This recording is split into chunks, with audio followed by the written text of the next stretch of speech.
Avenue, and it became very popular. So he later expanded into the county fair pony track, and he started offering ice cream, candy, and cigars. Then he decided to add a train. Every amusement park needs a train. Fritz bought 60 acres in a suburb now known as Melrose Park, and Kiddieland was born. For the younger child, somewhere to take the kids to enjoy themselves for an afternoon.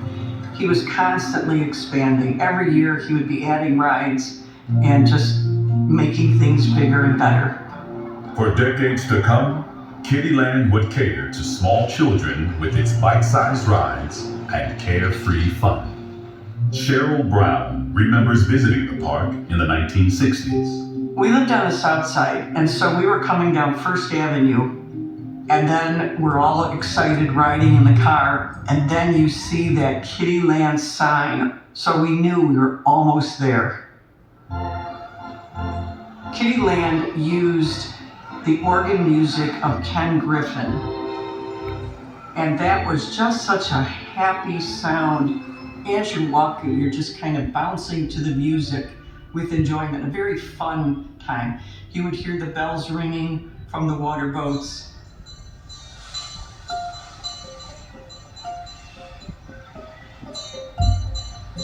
The little girls wore their best Sunday dresses. Their moms wore heels.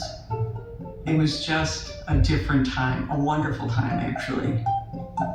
15 years after the park opened, there were nearly a dozen copycat Kiddielands in the Chicago area.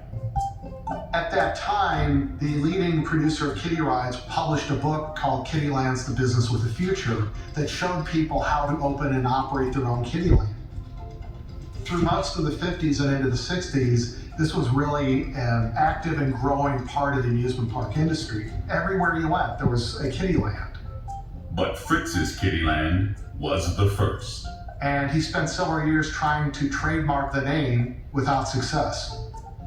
Despite the competition, Kiddieland survived through the 20th century and then some. Meanwhile, Riverview Park grew into the top destination for thrills, games, and family fun.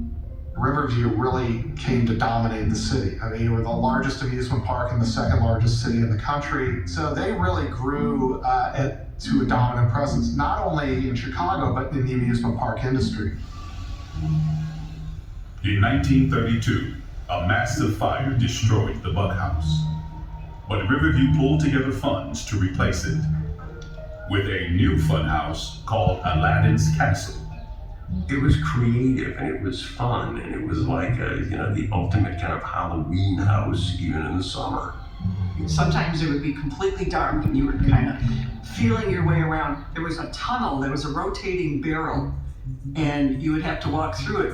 And if you tried to crawl through it, there'd be an employee at the end that would say, "Get on your feet, walk through it, walk through it." And of course, you try to get your feet, you'd fall over. And there was someone holding the button that had an air hose.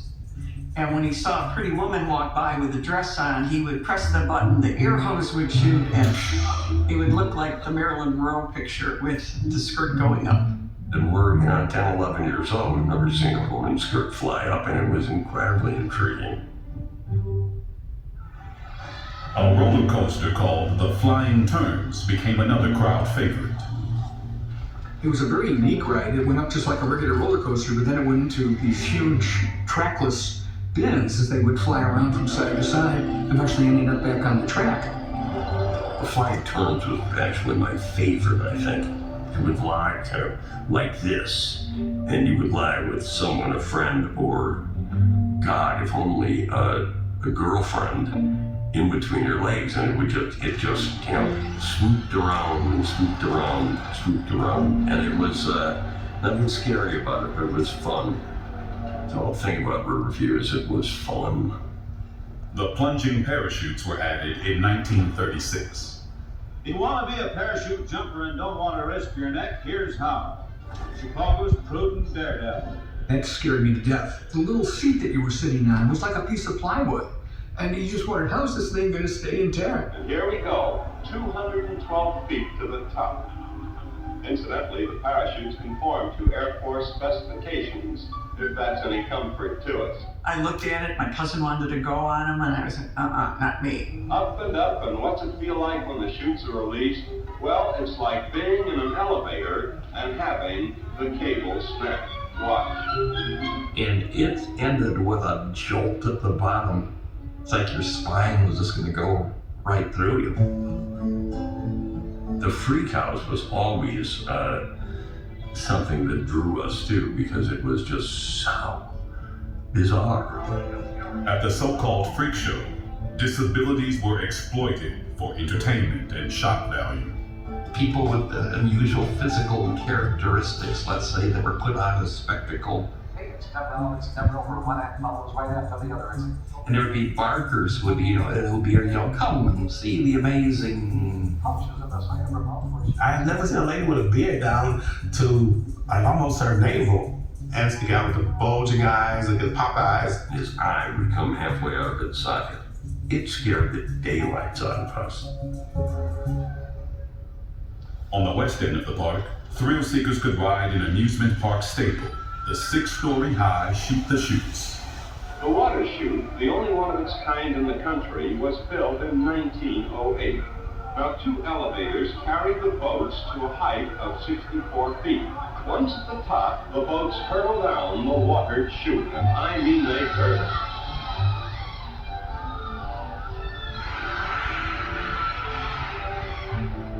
By the 1950s, park owner Bill Schmidt, grandson of the park's founder, became concerned about the safety of Riverview's rides. One of the aerostat planes broke off, went into the river, and 2 people were drowned. So that was a big story. They had one incident happen where one train ran into another one because the braking system failed. Throughout the park's existence, 17 people were killed and more than 100 injured due to rides malfunctioning or riders acting carelessly, standing up in the middle of a plunge.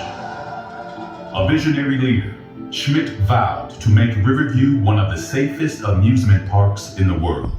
He was an engineer, really paid a lot of attention to safety and operations, and other parks would come to him, like, I have a problem with this roller coaster, what do you recommend? Schmidt upgraded Riverview's coasters, adding air brakes and shock-absorbing seats. They were the safest park in the country, and they were told that by virtually every insurance company, and they had the lowest insurance rates of anybody. Riverview's exceptional environment was one shaped over 3 generations of Schmidt family ownership. The Schmidt family was very well known and respected. In the mid-1950s, world-renowned animator Walt Disney sought Bill Schmidt's advice on plans for a revolutionary park in California called Disneyland.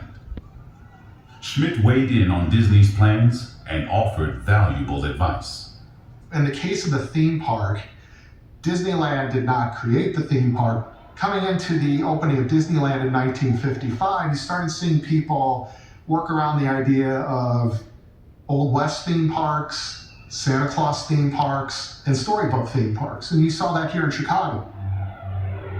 In the years following World War II, the baby boom pushed growing families to the suburbs and fueled the opening of new parks, like Santa's Village.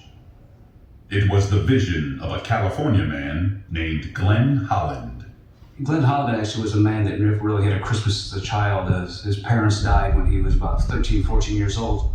As an adult, Holland wanted to bring Christmas cheer to children around the country. And by the mid-1950s, he had successfully built the world's first theme park franchise.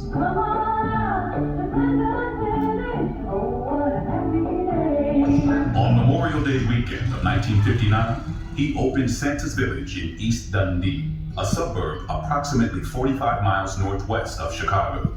So you're actually transported into this surrealistic world of Santa Claus. All the details in the buildings were perfect. Santa was wearing custom-made hair goods out here. Mrs. Claus was here. The helpers were just like elves and pixies. For one low admission price, children could get up close and personal with the big guy himself. Sample sweets from the Gingerbread House Bakery, and even ride a sleigh pulled by real reindeer. They had about 700,000 people a year coming out at that time. The only thing about the Illinois park, you didn't count on the Chicago weather. There were days, probably in 1960 at Christmas time, that this place was open, nobody was here, it was too cold. They added a 40,000 square foot Polar Dome that hosted top skating acts during the park's off-season. The new schedule drew visitors year-round, enabling the park to add new rides like the Snowball and the Magic Train. Meanwhile, older parks like